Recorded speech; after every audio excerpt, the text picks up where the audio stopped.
Hi everyone, आज हम हैं रैप्चर बायोटेक में, India top biotech skill development company. और आज इस लैब में हम अंडरस्टैंड करेंगे कि टीएलसी किस तरह से परफॉर्म की जाती है, कैसे हम सैंपल को लोड करते हैं और टीएलसी का डेटा एनालाइज करते हैं। तो आइए हम अंडरस्टैंड करते हैं कि टीएलसी कैसे परफॉर्म करते हैं।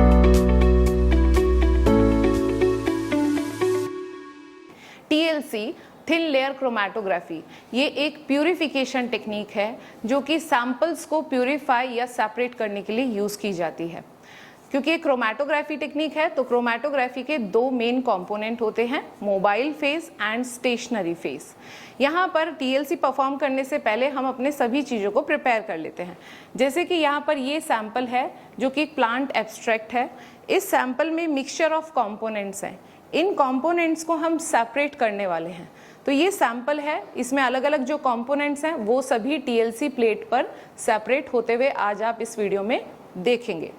सैंपल के अलावा हम यहाँ पर रनिंग सॉल्वेंट भी प्रिपेयर कर लेते हैं। ये solvent as a mobile phase use किया जाता है। और साथ साथ हमारी टीएलसी प्लेट्स सिलिका जेल की होती है जो कि मार्केट में रेडीमेड भी मिलती है, जैसे टीएलसी सिलिका जेल प्लेट, या फिर हम टीएलसी प्लेट्स को लैब में भी डेवलप कर सकते हैं। जैसे ये सिलिका को ग्लास की स्लाइड पर स्प्रेड करके ये टीएलसी प्लेट को रेडी किया गया है। लेकिन ज़्यादातर जो रेडीमेड टीएलसी प्लेट्स हैं वो यूज़ की जाती हैं क्योंकि इनकी इवन थिकनेस होती है, सैंपल प्रॉपरली सेपरेट होता है। यहाँ पर चांसेस है कि आपका सैंपल उतना प्रॉपरली अच्छे तरीके से सेपरेट ना हो क्योंकि थिकनेस थोड़ा अनइवन हो सकती है। तो जब हम टीएलसी परफॉर्म करने वाले होते हैं तो हम यहाँ पर टीएलसी की जो ये प्लेट है जो कि पीछे से ये एल्यूमिनियम पर डेवलप की गई है और ये सिलिका का लेयर है। सिलिका पोलर इन नेचर होती है, तो जिस भी सैंपल को हम इस सिलिका की लेयर पर अप्लाई करेंगे वो सैंपल पोलैरिटी के बेसिस पर सेपरेट होगा। क्योंकि टीएलसी में हमारा ये stationary phase polar in nature है तो सैंपल का सेपरेशन पोलैरिटी के बेसिस पर होगा। हम यहाँ पर इस सिलिका की प्लेट को कट कर लिए according to sample, according to requirement.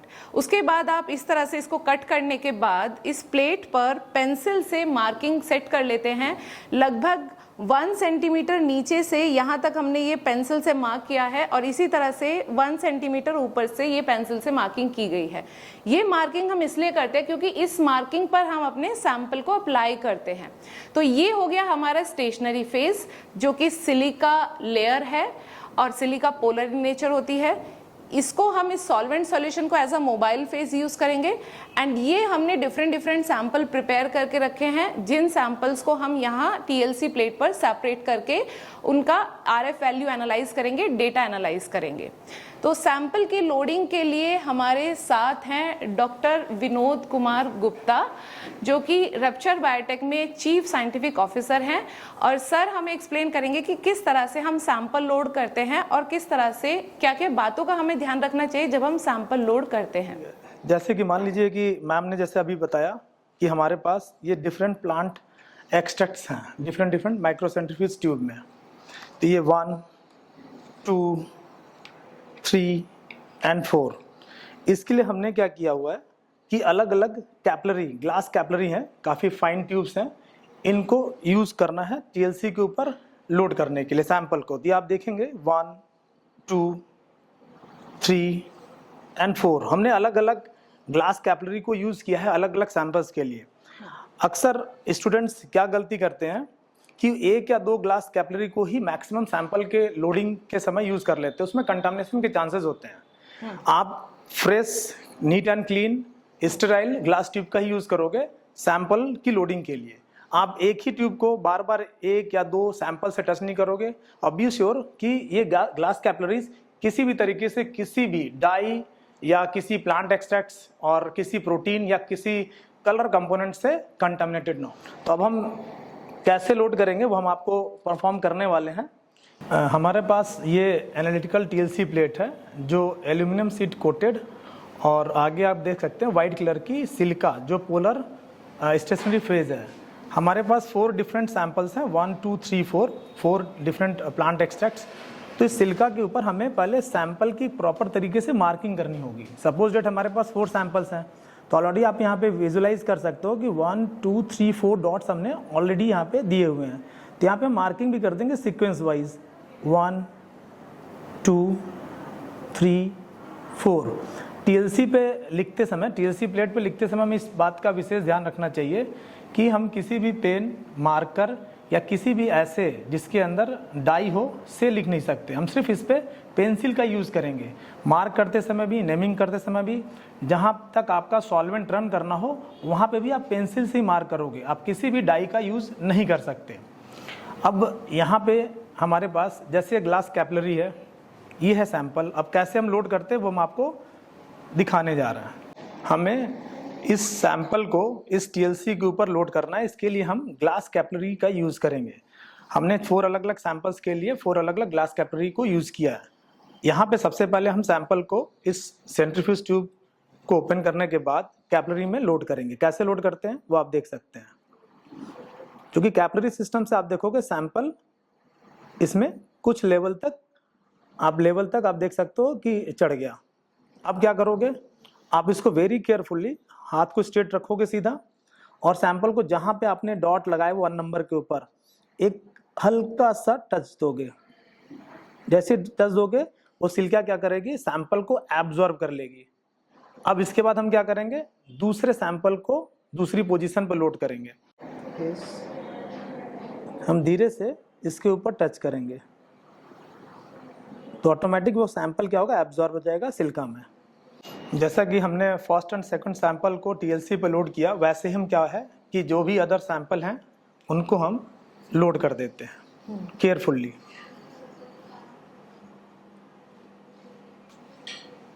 ये हमने 3rd नंबर सैंपल ले लिया। अब हम 3rd नंबर पोजीशन पे इसको जस्ट टच करेंगे और जैसे ही एब्जॉर्ब होगा हम इसको रिमूव करेंगे। ऐसे हम लास्ट सैंपल को भी लोड कर देते हैं।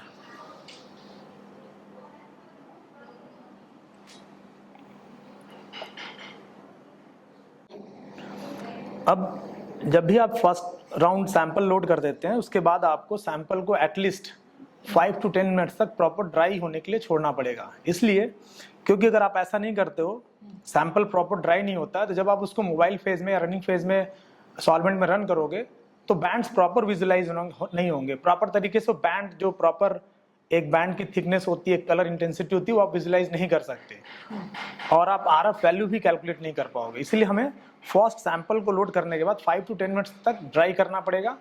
और अगर हमें ऐसा लगता है कि किसी सैंपल में या सैंपल की कलर की इंटेंसिटी काफ़ी लो है, then go for the again loading. हम उसको क्या करते हैं कि फिर से दोबारा लोड करते हैं और 5 से 10 मिनट तक हम उसको ड्राई करने के लिए छोड़ेंगे। इस टीएलसी प्लेट को इस बीकर में, जिसमें ऑलरेडी BAW रनिंग सॉल्वेंट में, उसमें हम लोड करने जा रहे हैं। लोड करते समय थोड़ा सा ध्यान रखिए कि सैंपल सॉल्वेंट में टच ना हो। अब आप इसको केयरफुली इसमें रख दो, धीरे से। तो सैंपल ड्राई होने के बाद हमने यहाँ पर टीएलसी प्लेट को सॉल्वेंट सॉल्यूशन में पुट कर दिया। हमें यहाँ ये मेक श्योर करना होता है कि जो हमारा सैंपल है वो सॉल्वेंट में डिप ना हो, क्योंकि अगर सैंपल के जो डॉट्स हैं वो अगर सॉल्वेंट में डिप होंगे तो चांसेस है कि आपका सैंपल सॉल्वेंट में डिसॉल्व हो सकता है। यहाँ पर ये solvent as a mobile phase use किया गया है, क्योंकि इस सॉल्वेंट की हेल्प से ही हमारे सैंपल में जो कंपोनेंट्स हैं वो सेपरेट होंगे, क्योंकि मोबाइल फेज सिलिका प्लेट पर via capillary action upward direction में मूव करेगा, और जब ये सॉल्वेंट सिलिका प्लेट पर अपवर्ड डायरेक्शन में मूव करेगा तो इसी वजह से जो सैंपल में डिफरेंट कंपोनेंट हैं वो सेपरेट होना शुरू करेंगे। इसीलिए इसको सॉल्वेंट सॉल्यूशन को मोबाइल फेज कहा जाता है। और यहाँ पर ये mobile phase liquid mobile phase है, इसीलिए टीएलसी एक तरह से लिक्विड क्रोमेटोग्राफी का भी एक टाइप हो जाती है। तो देन उसके बाद सॉल्वेंट को रखने के बाद हम ये अपनी टीएलसी प्लेट को सॉल्वेंट सॉल्यूशन में रखने के बाद इस बीकर को क्लोज कर देते हैं, ताकि जो सॉल्वेंट सॉल्यूशन है वो इवेपोरेट ना हो। बीकर क्लोज करने के बाद हम इस टीएलसी प्लेट को कुछ टाइम के लिए छोड़ देते हैं, ताकि सॉल्वेंट कैपिलरी एक्शन के थ्रू सिलिका प्लेट पर मूव करे और हमारे सैंपल्स का सेपरेशन हो सके। आप इस बीकर के साइज को देख सकते हैं कि जनरली क्या होता है कि टीएलसी जो अलग अलग लैबों में रन की जाती है उसकी साइज वेरी करती है। साइज वेरी का मतलब है कभी कभी हम 2 सैंपल, 3 सैंपल, 4, 5, कभी कभी ऐसा होता है कि 15-20 सैंपल्स एक साथ रन करते हैं। तो 15-20 सैंपल्स आप एक टीएलसी प्लेट पे जब लोड करके रन करते हो तो इतने छोटे बीकर में आप रन नहीं कर सकते, उसके लिए आपको एक टीएलसी जार की रिक्वायरमेंट होती है। तो सैंपल के अकॉर्डिंग, सैंपल में नंबर ऑफ टीएलसी प्लेट में नंबर ऑफ सैंपल्स कितने आपने स्पॉट लगाए हैं, आपको जार कब चूज करना है, कब आपको ऐसे बीकर्स यूज करने हैं या कब आपको इससे भी छोटे साइज का बीकर यूज करना है, ये हमें ध्यान रखना चाहिए। अगर आपके पास नंबर ऑफ सैंपल्स 3-4 हैं तो आप इस तरह के बीकर को इजिली यूटिलाइज कर सकते हो डिफरेंट लैब्स में। अगर आपके पास नंबर ऑफ सैंपल्स 7-8 हैं जिसमें आपने 1-1 सेंटीमीटर का गैप दिया है तो आप 500 ml के बीकर्स को यूज कर सकते हो। लेकिन अगर आपने 15-20 सैंपल्स को टीएलसी स्पॉट लगाया है रन होने के लिए, तब आपको एक्चुअली एक बड़े साइज की टीएलसी जार होती है, उसमें आपको सैंपल रन करना होगा। इसका हमें ध्यान रखना चाहिए। तो जैसे कि आप यहाँ देख सकते हैं कि जो हमने सैंपल लोड किया था वो सैंपल के मॉलिक्यूल्स प्लेट पर अपवर्ड डायरेक्शन में आपको डिफरेंट बैंड्स की फॉर्म में मूव होते हुए दिखाई दे रहे हैं। तो यानी जो सैंपल में जो कंपोनेंट्स हैं उनका सेपरेशन होना शुरू हो चुका है और ये सेपरेशन कंपोनेंट्स का पोलैरिटी के बेसिस पर हो रहा है, क्योंकि हमारा जो सिलिका प्लेट है वो पोलर इन नेचर है और जो हमारे सैंपल में पोलर मॉलिक्यूल्स होंगे वो इस प्लेट पर स्लो मूव कर रहे होंगे और जो नॉन पोलर मॉलिक्यूल हैं वो फास्ट मूव कर रहे होंगे। तो यहाँ पर आप देख सकते हैं कितना ब्यूटीफुली ये अलग अलग बैंड्स आपको दिखाई दे रहे हैं और ये सेपरेशन सिर्फ और सिर्फ पोलैरिटी के बेसिस पर हो रहा है। जैसे मैम ने बताया कि कुछ कंपाउंड इसमें आप देख सकते हो क्लियर कि सेपरेट हो रहे हैं। एक्चुअली डिपेंड करता है सॉल्वेंट्स के नेचर के ऊपर और कंपोनेंट के नेचर के ऊपर। अगर हम पोलर सॉल्वेंट यूज कर रहे हैं तो श्योर है कि पोलर सॉल्वेंट में पोलर कंपाउंड तेजी से मूव करेंगे, माइग्रेट करेंगे, यानी उसकी आरएफ वैल्यू हाई आएगी। और अगर नॉन पोलर कंपोनेंट है और पोलर सॉल्वेंट यूज कर रहे हो तो क्या होगा कि वो थोड़ा स्लो माइग्रेट करेगा, उसकी आरएफ वैल्यू कम आएगी। यहाँ पे हम देख सकते हैं कि BAW में ब्यूटेनॉल, एसिटिक एसिड और वाटर, ये 3 अलग अलग सॉल्वेंट्स यूज किए गए हैं। ब्यूटेनॉल अगर कहा जाए तो इंटरमीडिएट पोलर या थोड़ा सा नॉन पोलर की कैटेगरी में आता है, acetic acid intermediate polar category में आता है और वाटर क्या है वो पोलर की कैटेगरी में आता है। तो इन तीनों के कॉम्बिनेशन से जो हमने सॉल्वेंट प्रिपेयर किया है ये पोलर और नॉन पोलर दोनों को ही मूव सेपरेट कर देगा on the basis of movement.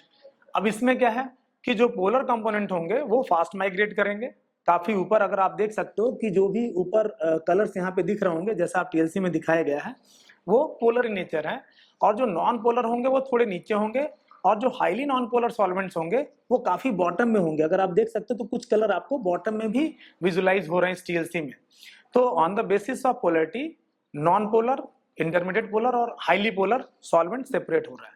क्योंकि हम यहाँ पे कलर देख सकते हैं तो मैक्सिमम आर कलर्ड, तो ये जो कलर है वो पोलर और नॉन पोलर और इंटरमीडिएट पोलर के बेसिस पे है। टीएलसी कंप्लीट होने के बाद हम इसको केयरफुली बीकर से रिमूव कर लेते हैं। टीएलसी प्लेट को बीकर से रिमूव करने के बाद मेक श्योर कि जहाँ पे आपने पॉइंट किया हुआ है, एक डॉट लगाया हुआ पेंसिल से, सॉल्वेंट फ्रंट अप टू वहाँ तक आके एंड हो। अब आप यहाँ पे क्लियर विजुलाइज कर सकते हो कि यहाँ पे जो 1, 2, 3, 4 सैंपल हमने रन किया है, इसमें 3rd नंबर सैंपल में सॉल्वेंट एंड पोजीशन पे आप देख सकते हो डार्क ग्रीन कलर का एक बैंड है। 4th में आप देख सकते हो कि लाइट येलो ग्रीन कलर का एक बैंड है, उसके नीचे पिंक, फिर ब्लू, फिर यहाँ पे लाइट येलो ग्रीन है। अब हमें अगर ये पता करना है कि जो पर्टिकुलर कंपाउंड है, जो फाइटोकेमिकल है, उसकी आरएफ वैल्यू क्या है, तो इसका अपना एक कैलकुलेशन है। इसको हम कैसे कैलकुलेट करते हैं? आरएफ वैल्यू मतलब रिटेंशन फैक्टर। अब रिटेंशन फैक्टर को कैलकुलेट करने का अपना एक फॉर्मूला है। 3rd नंबर सैंपल में ये जो पर्टिकुलर ग्रीन कलर कंपाउंड हमें दिख रहा है, इसकी हमको आरएफ वैल्यू कैलकुलेट करनी है। तो इसकी आरएफ वैल्यू कैलकुलेट करने के लिए पहले हम स्केल लेंगे। स्केल को आप टीएलसी प्लेट के ऊपर वेरी केयरफुली आप रख दोगे। कैसे रखोगे? जो 0 वाला पॉइंट है वो आप देख सकते हो यहाँ पे है। अब ये कौन सी पोजीशन है? This one is the sample spotting position 0। और ये जो लाइन दिख रही है ये आप देख रहे हो करेक्ट 6 पे है, 6 सेंटीमीटर। ये जो डिस्टेंस है वो सेंटीमीटर में है, यानी डिस्टेंस ट्रेवल्ड बाई सॉल्वेंट जो है वो 6 सेंटीमीटर है। इसको हम नोट डाउन कर लेंगे। अब आपको इस पर्टिकुलर कंपाउंड की सबसे पहले लेंथ मेजर करनी होगी। तो इसकी लेंथ अगर आप देख रहे होगे तो अप्रॉक्स 5 सेंटीमीटर के आसपास है, तो हम इसको 5 ही मान लेते हैं। तो suppose that this one is the 5 centimetre, तो 5 सेंटीमीटर क्या है जो आपका कंपाउंड रन हुआ है वो है, 6 सेंटीमीटर क्या है जो सॉल्वेंट रन हुआ वो है। तो RF वैल्यू क्या होता है, डिस्टेंस ट्रेवल्ड बाई सोल्यूट या compound divided by distance travelled by solvent. तो यहाँ पे क्या होगा, ये डिस्टेंस 5 है तो 5 डिवाइडेड बाई 6। जैसे कि हमने देखा कि जो थर्ड नंबर सैंपल में जो ये ग्रीन कलर था इसकी RF वैल्यू हमने 5 डिवाइडेड बाई 6 कैलकुलेट की थी, जिसकी वैल्यू है 0.833, यानी 0.833 इस पर्टिकुलर ग्रीन कलर के कंपाउंड की RF वैल्यू है। अब RF वैल्यू को हम कैसे जज करते हैं कि ये किस कंपाउंड का है, तो जिस पर्टिकुलर रनिंग सॉल्वेंट में आपने किसी पर्टिकुलर सैंपल को सेपरेट किया है, हम प्रीवियस पब्लिश्ड किसी भी डेटा से उस पर्टिकुलर सैंपल के स्टैंडर्ड को कैलकुलेट कर लेते हैं। जैसे मान लीजिए कि आपके पास सैंपल में क्लोरोफिल है, तो क्लोरोफिल के पर्टिकुलर रनिंग सॉल्वेंट में अपने बैंड होंगे। हम क्या करेंगे, as a standard sample spot करोगे, फिर आप अपने सैंपल को सेकंड नंबर पे स्पॉट करोगे और दोनों को एक ही रनिंग सॉल्वेंट में आप क्या करोगे, TLC प्लेट पे रन कर दोगे। कि आप क्या देखोगे कि अगर वो प्रीवियस पब्लिश्ड जो भी आपने स्टैंडर्ड यूज़ किया हुआ है उसके वो सेम कंपाउंड है और आपने जो unknown sample plant sample use किया है, दोनों की डिस्टेंस सेम ट्रेवल हुई है और दोनों की RF वैल्यू भी उस पर्टिकुलर रनिंग सॉल्वेंट में सेम है, तो ये पॉसिबल है कि जो कंपाउंड आपने टारगेट किया है वो मे बी क्लोरोफिल हो। हम ऐसे ही क्या करते हैं कि जो स्टैंडर्ड्स होते हैं उनके पर्टिकुलर रनिंग सॉल्वेंट्स को चूज़ करते हैं फ्रॉम द रिसर्च पेपर और उसके स्टैंडर्ड को रन करके अपने सैंपल जिसमें हमें उस पर्टिकुलर कंपाउंड की नॉलेज नहीं होती उसके RF वैल्यू से कैलकुलेट करके हम उसको डिटेक्ट कर सकते हैं। तो RF वैल्यू कैलकुलेशन के बाद एक्चुअल में हम इसे रेफरेंस के साथ मैच कर लेते हैं, स्टैंडर्ड कि के साथ। हाँ, स्टैंडर्ड के साथ कि RF वैल्यू ये है, तो यानी this is the component, same component. I hope आपको क्लियर हुआ कि किस तरह से हम TLC परफॉर्म करते हैं। अगर इसी तरह की और भी टेक्निक्स आप अंडरस्टैंड करना चाहते हैं, लर्न करना चाहते हैं, तो आप रप्चर बायोटेक कंपनी को ज्वाइन कर सकते हैं। यहाँ पर आप डिफरेंट ट्रेनिंग प्रोग्राम्स को ज्वाइन कर सकते हैं और इस तरह से बहुत सारी अंडरस्टैंडिंग डेवलप कर सकते हैं जो कि आपको इन फ्यूचर जॉब के लिए या इंटरव्यू के लिए काफ़ी हेल्पफुल रहेंगी। तो अगर आपको कोई भी डाउट आता है, कोई भी कंफ्यूजन होता है, कुछ भी आप जानना चाहते हो, तो आप कमेंट सेक्शन में पूछ सकते हैं। Thank you so much. Thank you, sir. Thank you for joining us.